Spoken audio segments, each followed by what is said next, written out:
Welcome to Sports Biz with LD. I'm your host, Larry Davis.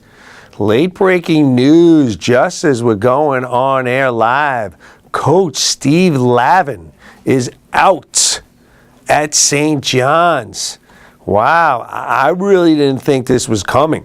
I mean, a lot of people talked about it, going both ways, but he put up 320-win seasons, came to a program that before him with Mike Jarvis and Norm Roberts, I think they only made it to the tournament once, if that much. The 9 years before he was here, they didn't go anywhere. Yes, he won the first year and got into the dance with Norm Roberts' players, but he coached them. And I don't understand what they want anymore. St. John's wants to act like they're this high level of academics. Okay, get rid of the coach. Steve Lavin, who brought some continuity. He's a name brand. He coached at UCLA, was on ESPN in between for over 5 years. I think it was 7 years on TV, doing a very nice job. Respects St. John's, represents very well. A friend of the show. I mean, I've met Steve many times at different events for St. John's. I'm a big supporter of trying to help them. And his main assistant, Gene Cady, was with Purdue for a long time. I mean, where's the loyalty? I mean, the guy didn't put up terrible numbers. He's above 500. He's won more games than he lost. I mean, Steve Lavin is out. I mean, I just don't understand it. I mean, who else is out there you're going to go with? I mean, what is the plan? If there is a plan. I mean, his whole thing was about making sure kids graduate, doing the right thing. I don't know. I'm not happy here. I just don't get collegiate sports. Is it all about winning? I guess so. It's not about the kids. Another example, and I wasn't going to bring it up, but I have to again, the whole Jim Boeheim fiasco. With his 108 wins, and Jimmy Boeheim still, another week later, no one's talking about him. So that's okay. Syracuse will keep a guy like that, who's a cheater. Didn't really care about his kids graduating. He can fight all he wants, it's there. And then you got a guy like Steve Lavin, who's trying to get his kids to graduate, caring about his program, caring about the kids, caring about the university, representing the university. I mean, the guy was so TV savvy. You couldn't hit him with any question he couldn't handle. Even when one of his players he suspended for the tournament for smoking marijuana. Cool, calm, and collect. Even when he got blown out, 2 terrible losses, one in the Big East and when he lost to Duke. Listen, Duke's a lot better than them, but he got blown out. He let up 100 points. Always said the right thing. I really loved his wife, Mary. She was a sweetheart. I mean, what are we doing here? And who do you think you're going to get? Just don't understand why you get rid of Coach Lavin. And again, like I said, it's all about winning. He had 320-win seasons.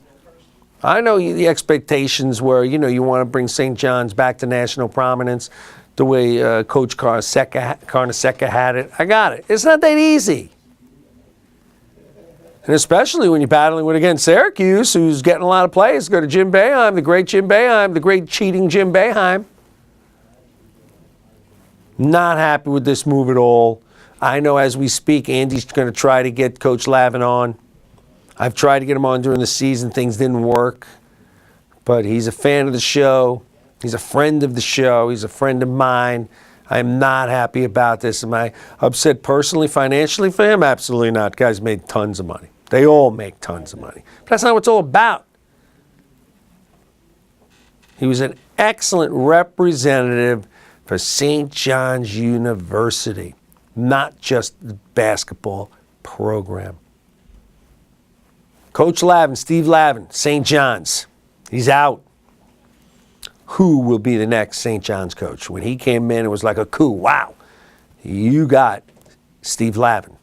Well, now you don't, with a year remaining on his contract. Hopefully, like I said, we'll get Coach Lavin to call into the show. And he will not say anything bad about the program. We know that. That's the way he is.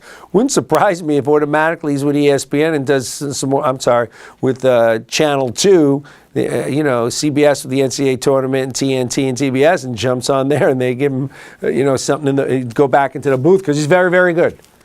Analyze and calling collegiate games, whether he's doing not play-by-play, but he's doing color or he's in the studio.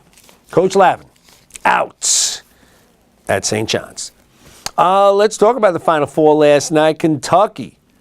I don't even know what West Virginia was doing there, like every other team. Kentucky 78, West Virginia 39. I mean, who was the player the other day who was talking trash, which I was okay with? What's the difference? if Kentucky needed more, somebody going out and talking trash and saying we're going to beat them to motivate them more, come on. You're in the NCAA tournament. But they just blew them out. Coach Huggins, the coach of West Virginia, who is beating Calipari head-to-head, more times than not, who's an excellent coach in his own right, said it's probably one of the best, if not the best, defensive teams he's ever coached against. Imagine. Defense. You listening, Derek Fisher, head coach of the Knicks? Defense. You don't have to be great players to play defense.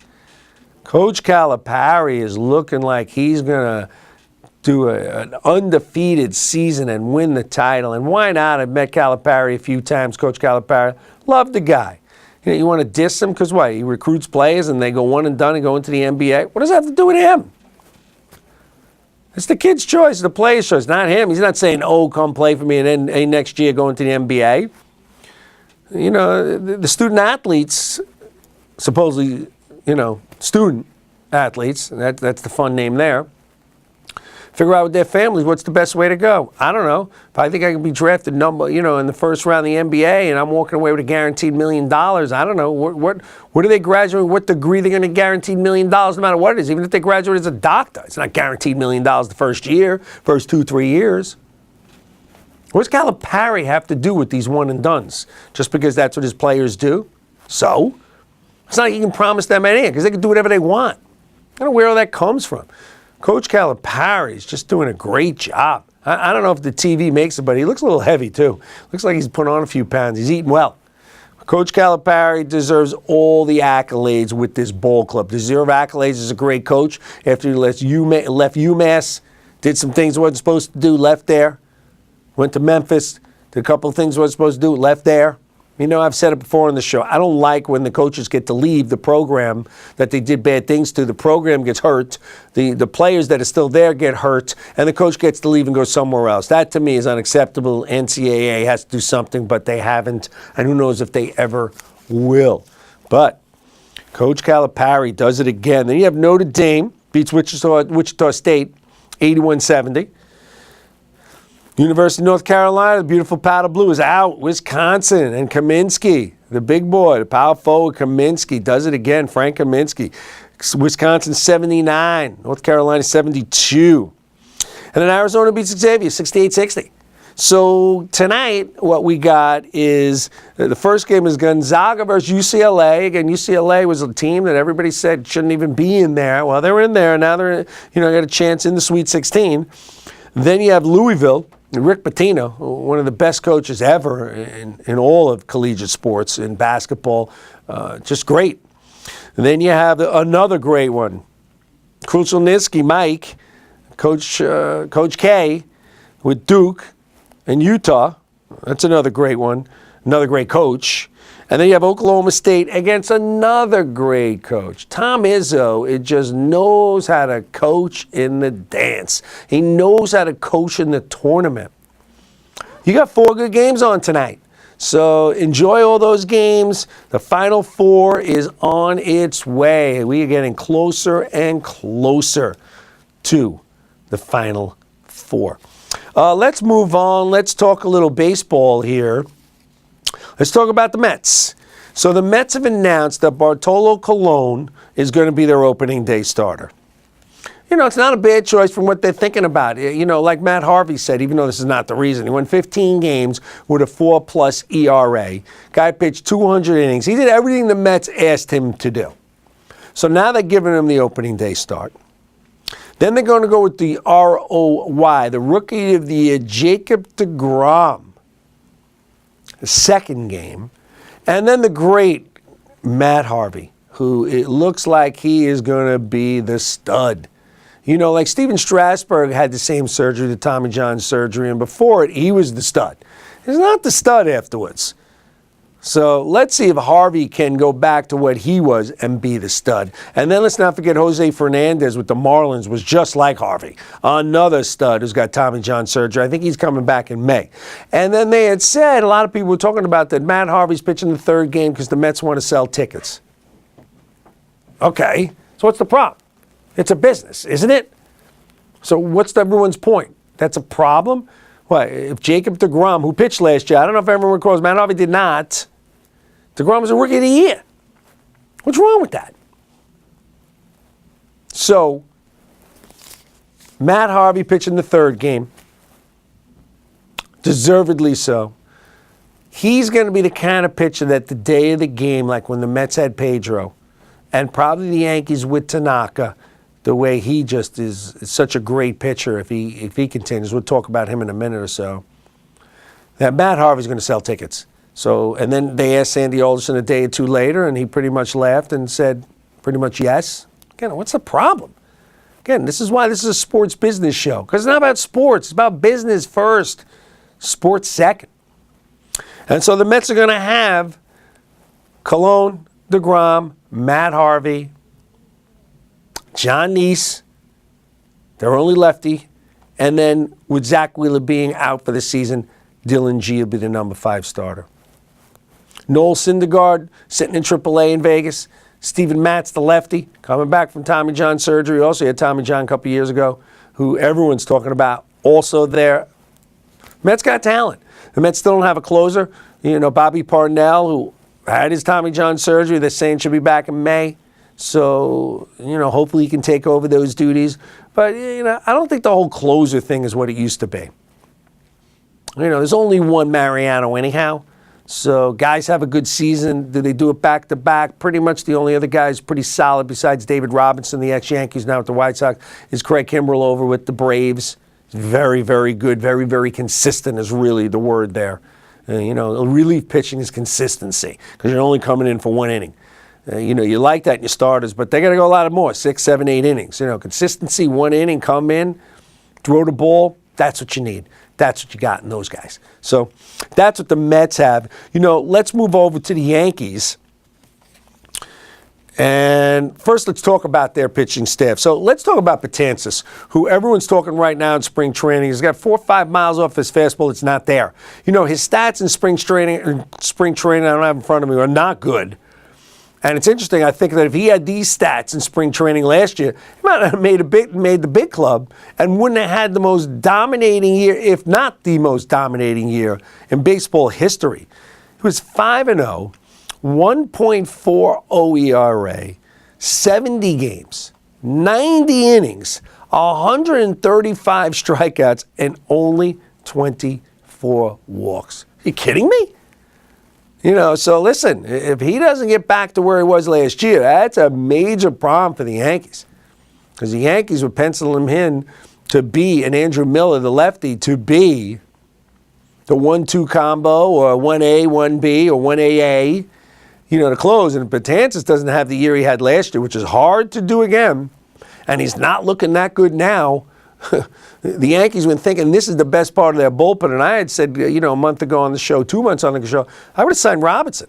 If you would have had, you know, Miller, you would have Betances, and you would have David Robinson, it's a 5-inning game, 6-inning game, especially with as brittle as the Yankee staff is. But the Yankees didn't do it. And if Betances has problems, there's going to be big problems for the Yankees. And, you know, you say it all the time in any sport, any team, if we stay healthy.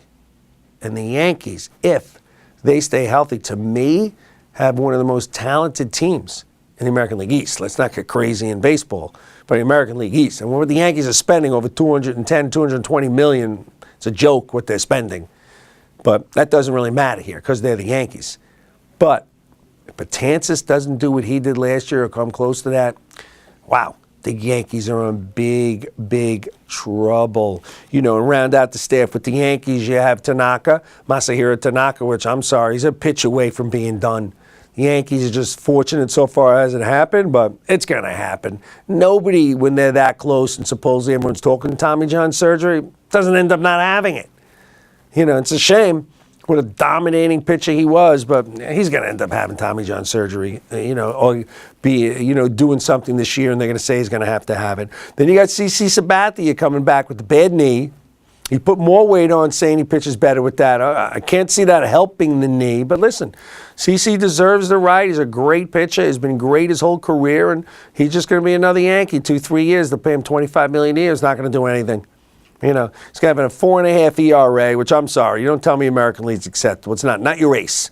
Not $25 million a year. But listen, he'll be all right. He might re-injure himself. The days of CC being a dominant player are over. Doesn't deserve that kind of money. But listen, he's smart. He got it. Good for him. Then you got Michael Pineda, who I think is very, very talented. A lot of people agree. Keep his head on straight and doesn't get injured, he's got a chance in the number 3 hole, number 3 starter, to win 15 games. I think so. If he stays healthy, I think he can win 15 games. And then you get the eccentric Ivan Nova coming back in May, June from Tommy John surgery. So, that's rounding out pretty much the Yankee rotation. Chris Capuano got hurt already. Spring training, the number 5 starter. The Yankees just threw $5 million at him to make a number 5 starter. Usually you just find someone in spring training to become your number 5 starter. But listen, when you got that kind of money like the Yankees, you do it. Here's an interesting stat. So Forbes comes out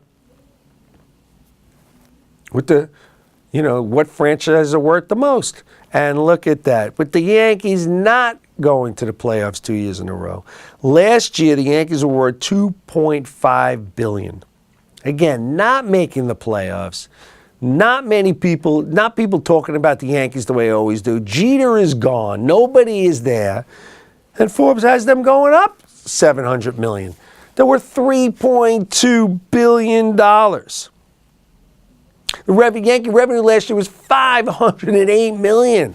So like I've said it before a couple weeks ago on the show, that's why I said I saw $5 ticket prices, $10 ticket prices. Why? I just want to put people in the seats. The only thing that can embarrass the Yankees is you look at that stadium and it's empty, the way it's been the last couple of years in the legend seats. You cannot hurt this machine. It's a money-making machine. So all these big corporates, if you're like, I don't know if I'm getting my money's worth, it doesn't really matter, because if you're not going to do it, your competition's going to give the Yankees the big money to get in that stadium, to be a part of the Yankees, to be able to use that logo in their own advertising. And why not? And the other team, the Dallas Cowboys, they matching the Cowboys. Last year they matched the Cowboys as the highest. Now they're up there. They're past the Cowboys. The Mets are valued at $1.35 billion. Well, I'm sorry, that's the average. And the amazing Mets, how about this? They made $25 million last year. So look at that. $25 million the Mets made. Didn't make the playoffs again with a reasonable payroll. And they made $25 million, which really in baseball is not a lot of money. But they made $25 million. The New York amazing Mets, who a lot of people are saying will have more wins than the Yankees. I'm going to end the show. The whole Twitter thing is going on, but I don't really have time to go into that today because there's a lot there, and we don't really have the time. But I want to end the show with Dean Smith. Dean Smith died in February at age 83, and in his will, he gave $200 to 180 of his players. 180 of his players that letter, meaning were on his roster. So 180 players got a letter from Dean and $200. And basically what Dean said to them, go out for dinner on me and think of me at the dinner. I love it. How do you not love it? I mean, look what Dean Smith was talking about when he was putting together his will, taking care of all his players. That pretty much comes to $36,000. Now, is that a lot of money? No, but what a great thought that is, that he would think about all his ex-players, how much he loved them, and gave them $200 each to go out for dinner. Dean Smith, a guy I had mentioned on the show I met, was at the Michael Jordan basketball camp. Love him. The guy was everything everybody said. All you could do, he walks in a room, he got respect. Didn't command it because it's not his style. He got respect. And one last thing I didn't tell Mike I wanted to talk about before I go. A good friend of mine, Steve Sharippa, who played Bobby Bacala on The Sopranos, I was with last week, and he was going to be on the show this week. He was going to call in, and unfortunately he couldn't do it. His mother-in-law passed away the other day, so hopefully Steve will be on our show next week. So my condolences out to Steve Sharippa and his family over the passing of his mother-in-law. That's it. Gotta go. Amazing how quick it goes. I'm Larry Davis, Sports Biz with LD.